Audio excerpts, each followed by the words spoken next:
Now this game's heating up. Hey, what's up? I got some more lore content for you guys. It's time to give my 1.7 tier list an update and include the first champs from the Targon expansion. The existing champions have seen numerous power shifts and changing metas, but the primary purpose of this tier list is to incorporate the new champions now that I've had a couple weeks to understand and play deck variations of each one. Here are the rules and criteria for my tier list. Number 1, I'll be going through the champions in alphabetical order, and there won't be an order within each tier. For example, the first spot won't be better than the next spot, and so on.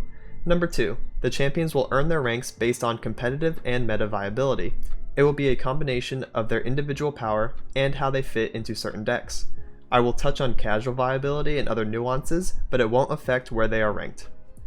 Number 3, I'll be peeking at deck win rates from Mobalytics to help form a strong stance of these rankings. However, I will also be using a combination of my opinion, analysis, and experience. Before I get into the placements, if you're new, please consider hitting the subscribe button to stay up to date with my content.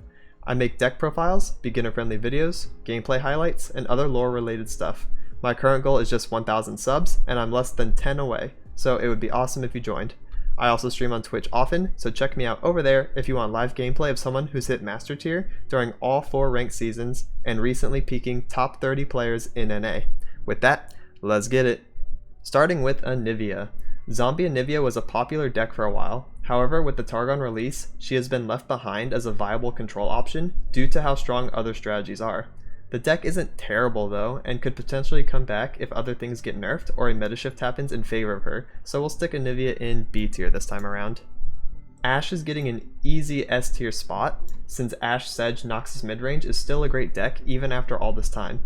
The only hit it received was a mana cost increase to Trifarian Assessor, so it's pretty much still at full power. I profiled this deck a while back, and it will continue to be a strong contender in the meta moving forward due to how well rounded it is, so check out my video if you want a solid deck to climb with. She's also very powerful in casual Frostbite decks, and she's been an S tier in every video, and that's not changing this time either. Aurelion Sol, the first new champion to the list. A-Sol's individual strength is always going to put him in at least A tier because of the power he provides if he's built around. Since there are multiple decks that utilize him like Trundle Ramp A-Sol, Leona Invoke A-Sol, and Lux Dragon A-Sol, he's definitely getting an S tier spot. Especially since all these decks perform well and have good win rates. Braum.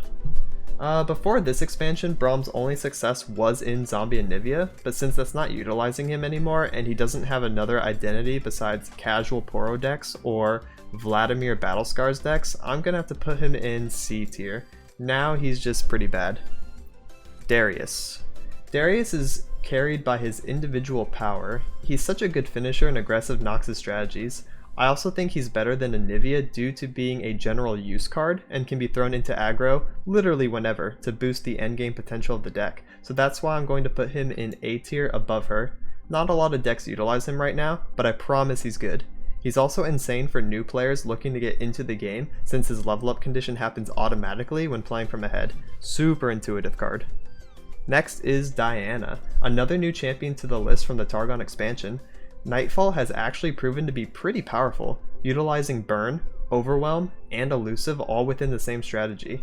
She's very strong early game due to quick attack and having Challenger the turn you play her if Nightfalled. Once leveled up, she also contests mid-game cards and champions, able to take them out as well.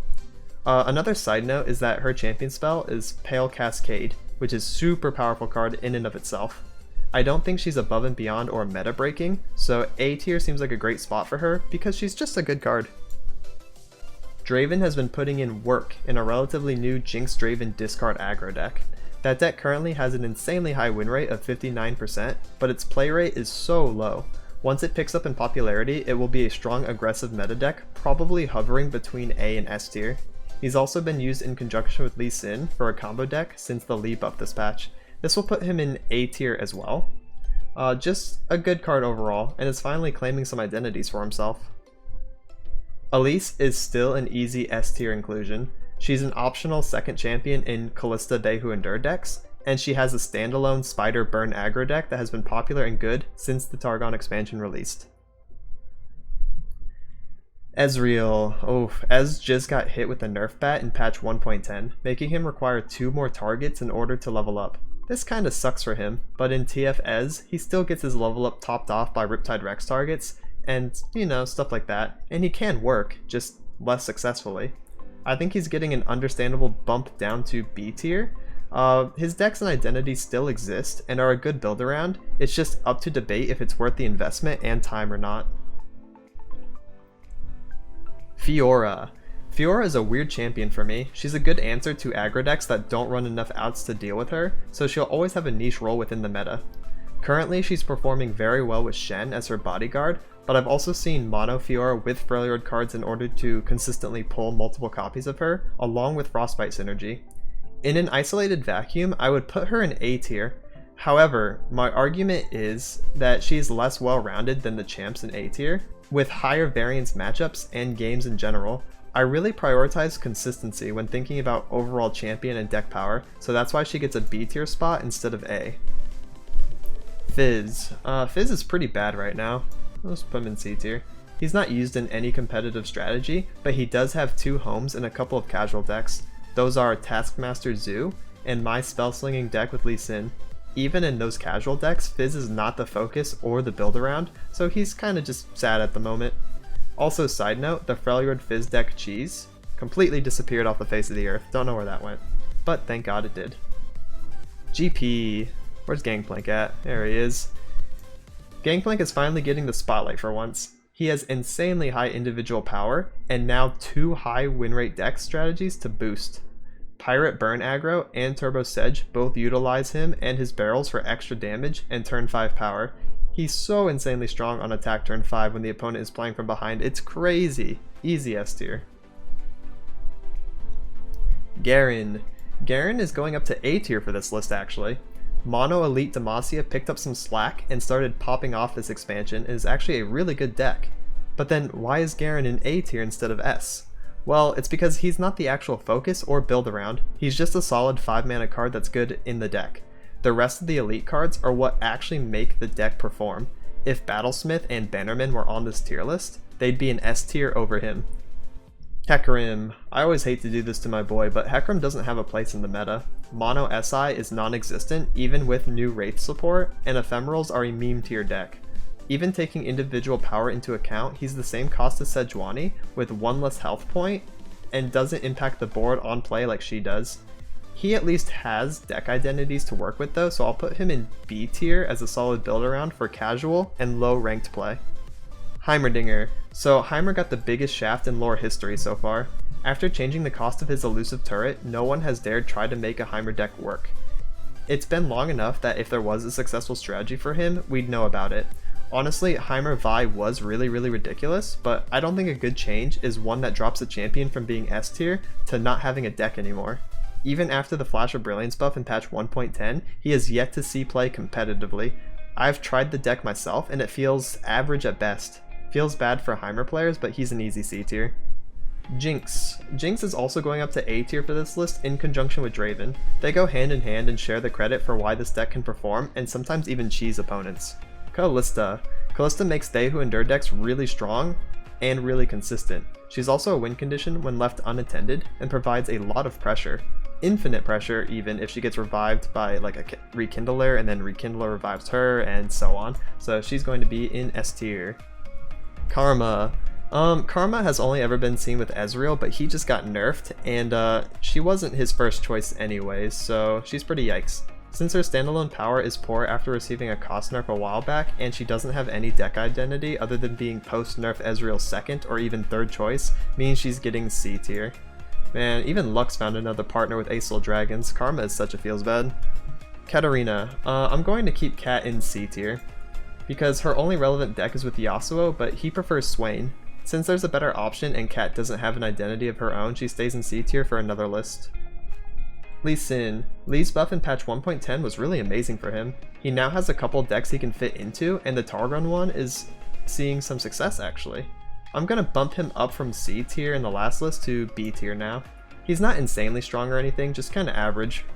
Yeah, while people still test out ideas with him. Leona. I think Leona is insane. This might be personal bias, but Daybreak is the strongest keyword to come out of Targon, next to Invoke. The units around Leona are all insane and help boost her identity. She's the best defensive turn 4 champion, can act as a staller or a beatdown win condition with her champion spell. She's also good with multiple champions, which just puts her in S tier. Lucian. I think Lucian is still S tier. There's a scout variation that drops Quinn and back-to-back in favor of Lucian Senna, and it's just as good. It comes down to personal preference and meta shifts for which version is better. I climb with scouts every season now, and I'm pretty used to how he plays, so pretty easy S tier. Lulu. Lulu's my favorite champion to come out of the Targon expansion. She's so fun, and support is such a cool archetype. Lulu Demacia is still tearing it up with a high win rate. This deck can use Shen or Zed depending on preferences, usually Shen is better though.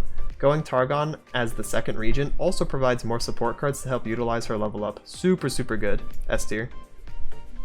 Lux is currently chilling with Aesol Dragons as her most competitive deck, which is a good one albeit. I think her role in the deck kinda makes her B tier though, as she's just something extra to play since she has a decent stat line and barrier. She's a one-card threat that forces opponents to respond, and I admit she can get out of hand if left alone. However, in my eyes, she's still not as good as the A-tier champions, and is getting carried by Aurelian's potency. Maokai and Nautilus. They have to go together, and I'm a deep simp, so they're going to be in S tier again. They were, and still are, really good answers to control decks. They only lose to heavy aggressive strategies like Burn, however, it can be played through with a good enough opening hand. Deep is also really good against any deck that plays nab cards because it helps get to deep faster. The consistency of the deck and strong matchups in the meta keep them in S tier.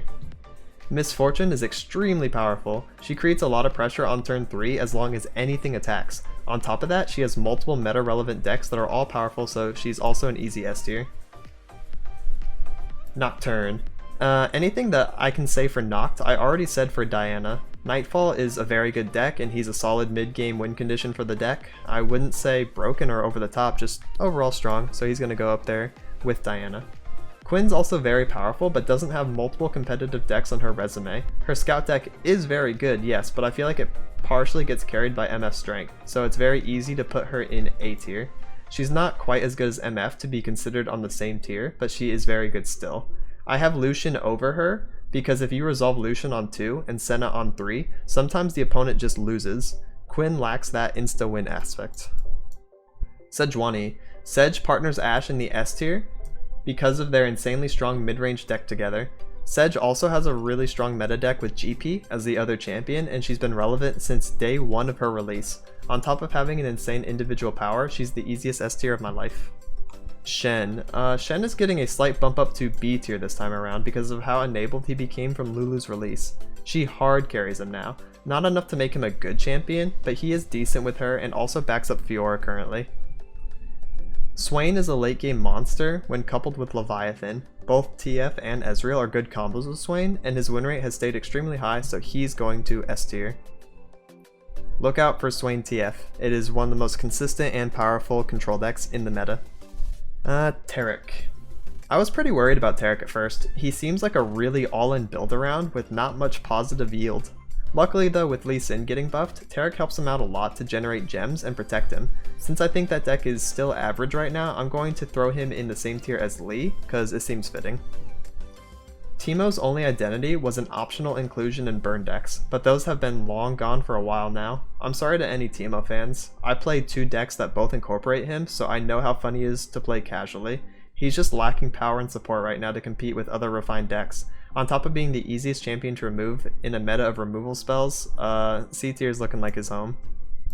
I think Thresh has some really high individual power. Having 6 HP is awesome, and if his strategy is played around, he actually turns into a value machine. The main problem is that he's not included in any meta-relevant deck. He made a guest appearance in Maokai Nautilus Deep, but I piloted a deep deck without him and didn't miss him at all, so the deck definitely doesn't depend on him. He was also seen early on in the Targon expansion with Aurelian Soul to, no avail. I'm pretty comfortable leaving him in B for now. He definitely has a lot of potential to shift tiers depending on the meta because of his high variance. Trundle, the last new card to add to the list. I think Trundle is absurd. His ramp enables Aesol in that variation, and his Overwhelm plus Ice Pillar Vulnerable helps enable Tryndamere in that variation. Both of these decks are seeing consistent success, so it would feel wrong to not put him in at least A tier. I'm personally thinking S though, because the numbers are there for him. Tryndamere. Trynd is getting a bump up to B tier for this one because of Trundle. Very straightforward and very average instead of bad now. TF. TF is the most flexible champion in the game. He's used in conjunction with both GP and Swain. In those decks he provides so much utility and option coverage that it seems insane. S tier. Vi. Vi stands for Victim of Circumstance. She was really popular with Elise at the start of the Bilgewater expansion a long time ago, until she got an HP nerf. Then she was really popular with Heimer for a few meta shifts, and then he got gutted. Now she's like an orphan on the street that no one wants, but this is because no one truly appreciates her. She brings P and Z removal cards to the table, while being a good standalone unit. I think there's potential in her, so I'm going to put her in B tier. Her power isn't as obvious as the A tier champion, so B just kinda makes sense. Vladimir. Vlad is bad. No one has tried to make him work when Swain exists as the dominant Noxus champion in every deck that Vlad would be in. Yasuo is a fan favorite champion and he got buffed so many times, but he's not the problem. Yasuo decks don't perform well because the deck itself is still lacking some support. The Bilgewater expansion a while back brought a couple of nice support cards, but the deck is still having a hard time taking off. With some refinements, the deck has had some success, so I'm going to keep him in B tier for another list. And that leaves us with Zed. Zed is S tier in terms of individual power, but the only meta deck he's considered in is Lulu Demacia, and it currently prefers Shen. Taking this into consideration, I'm going to keep him in A tier for this list. And that about wraps it up for my updated tier list video. This is one of the most diverse metas I've ever seen in a card game. There's actually so much that you can play, with over half of the champions being A or S tier. There's even some B tier champs netting wins. I've played so much in order to understand the ins and outs of these champions, their decks, and their influence on the meta itself. I've also looked at the stats multiple times to help come to these conclusions. Let me know what you guys think in the comments below. What champion am I completely sleeping on? What champion am I giving too much credit? I'll have more deck profiles and guides in the near future to help you guys improve, so please like and subscribe if you thought this video was informative or entertaining. It really helps me out since I'm still trying to grow. I also stream on Mondays, Wednesdays, and Fridays. Check out my channel and other socials in the description below. Thank you so much for watching, good luck in your climb, and have a good one. Laters.